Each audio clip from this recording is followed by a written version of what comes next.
All right. Hello, everyone. So for today's burning question, I have this item right here. Looks simple enough. We'll get to what that is at the end of this segment. But today, I wanted to continue talking a little bit about the early days or the early family that lived in the house or this land here, and that's going to have to be starting with Marietta and William Fuller. And Marietta, two different spellings of her name, one in the records with an A and her grave site with two E's. But as records are back then, they're not always accurate. But to go on with Marietta and William, they had 10 kids together, and I suspect another one, which we'll talk about in a second. And she also had a stepson, so that would equal almost 11 or 12 children. And a funny story about that is while Mr. Fuller was on the peninsula working with his fruit trees, as we'd mentioned before, one time it is known that she said, if we're going to keep having all these children, you're going to have to spend more time here in Fife Lake, which is actually how everybody probably feels with their children and their significant other.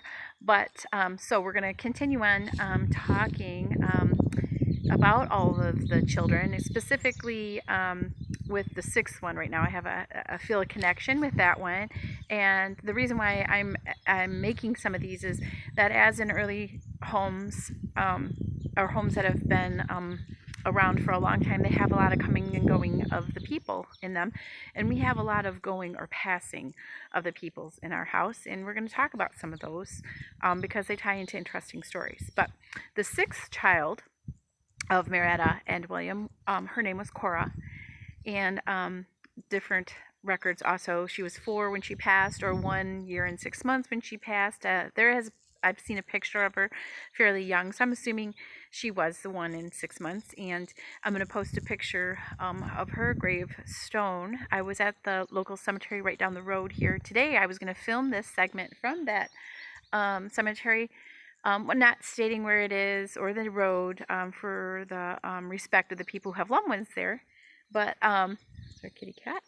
But also, I decided not to because there was a lot of traffic on the road, and I didn't want to upset anybody with filming there and making them wonder what was going on. So we're just doing it here.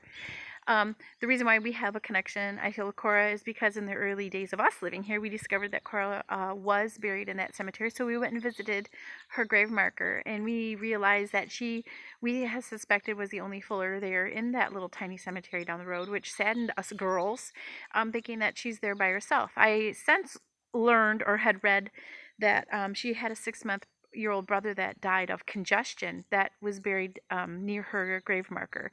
There's no really record of this child, but I had read it, so I'm hoping that it's true, so she's not there by herself. The rest of the family is buried in town. So anyways, we go and visit Cora here and there when we spend a lot of time out here in the country just driving around, and that's one of the things that we do. So we're going to move on to the rest of the children. They had another son. We're going to talk a little bit about William, the dad here. He was 20 years older than Marietta when they married. He was 40 and she was 20. And they had, let's see, their first son, the year they were married, 1891, he was born. They were also married. And then they had their last child, a boy, when William was 61 years old. Then William died at 65 years old. Sad story about that son, Truman. He also passed away. So that's three children that passed away, as many did in the early days.